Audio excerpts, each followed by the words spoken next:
I was blessed that when I first broke in the league at 19, the penalties, there were two penalties. You didn't cancel out. You actually played 4-on-4. Right. And it just seemed that there's a lot of 4-on-4 opportunities, that there were therefore 4-on-3 opportunities. And the most fun I ever had playing hockey was playing 4-on-3. And I went out with Clarke, Barber, and Leach. Oh, And nice. and Not bad. I'll tell you what. I mean, I don't know if I deserve to be on the ice with those guys, but I'll tell you what. It was so how it worked is Clarke or I carried the puck most, and it's not because Billy Barber and Reggie Leach couldn't. They could. They're great players. They could carry the puck. They could pass. They could do it all. But they also knew why they had the puck. They couldn't get open to score, and so if I passed them the puck and they couldn't get a shot away, they passed it right back or passed it to Clarke right away. And they didn't hold on to it and burn up time and because nothing's going to happen. They got rid of it right away. And in a regular 5-on-5, they carried the puck and were great. But on 4-on-4, 4-on-3, they got rid of the puck, and the whole idea was to get them where one of them could unload. And I think our 4-on-3 power plays usually lasted about 20 seconds.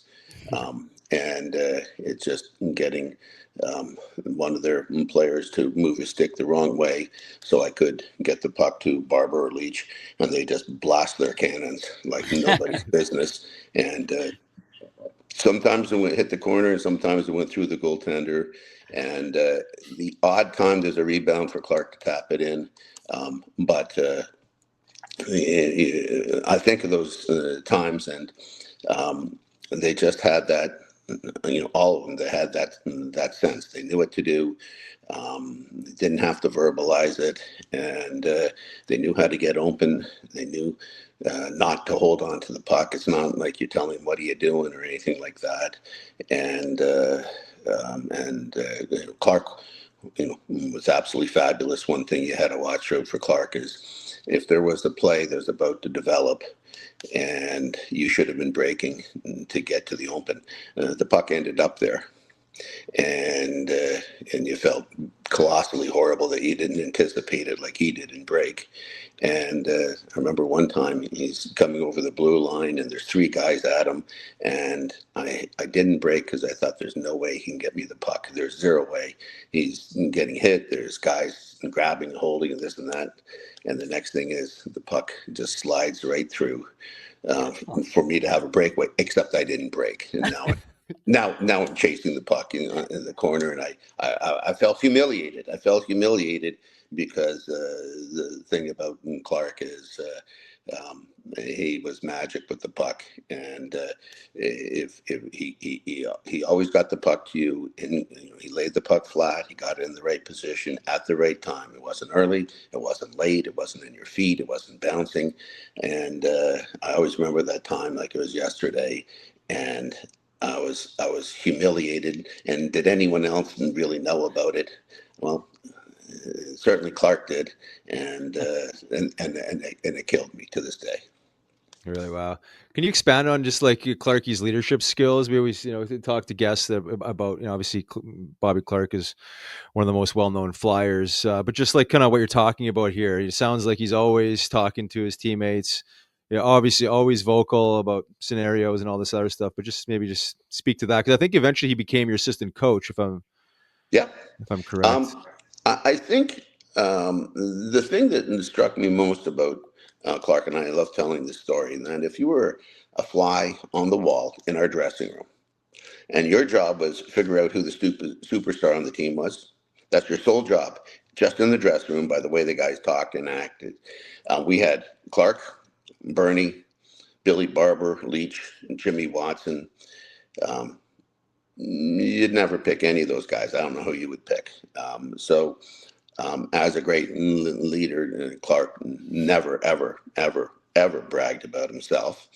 And I think mostly he led by example.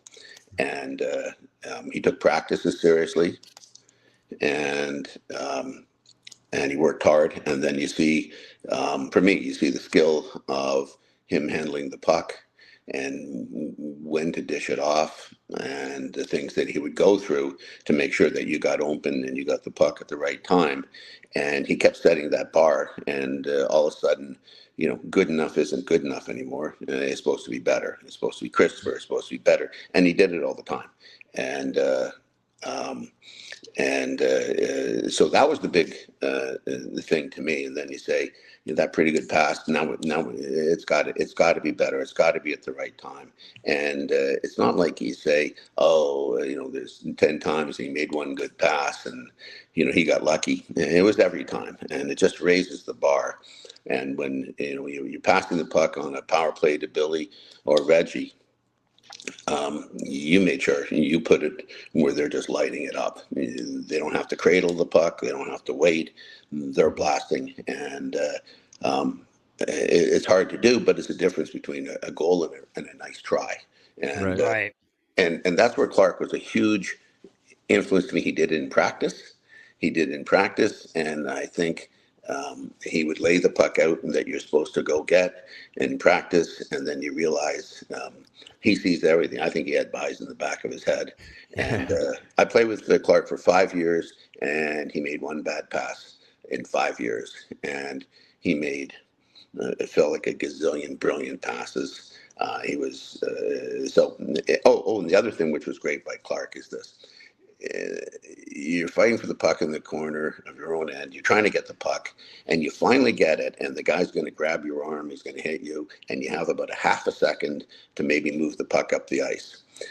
Clarke would be in a position that you could see him easily in your best field of vision right in front of you with a stick down in a position you could pass him the puck. I Wow. play with other guys at the same time. They might be going for you're hoping you can pass the puck in 15 feet and in half a second, and guys are going for a breakaway on the other end of the ice, and you sit there. There's no way to get the puck that far. You wouldn't see him. There's nothing, but not Clarke. And Clarke was the easy pass. And when I first broke in the league on the power play, guys said, "Well, you got to start carrying the puck up the ice." Clarke doesn't have to do it every time. And so I'm in the league, and goddamn, the guy and carrying the puck up, you get angled off. You have to pass the puck.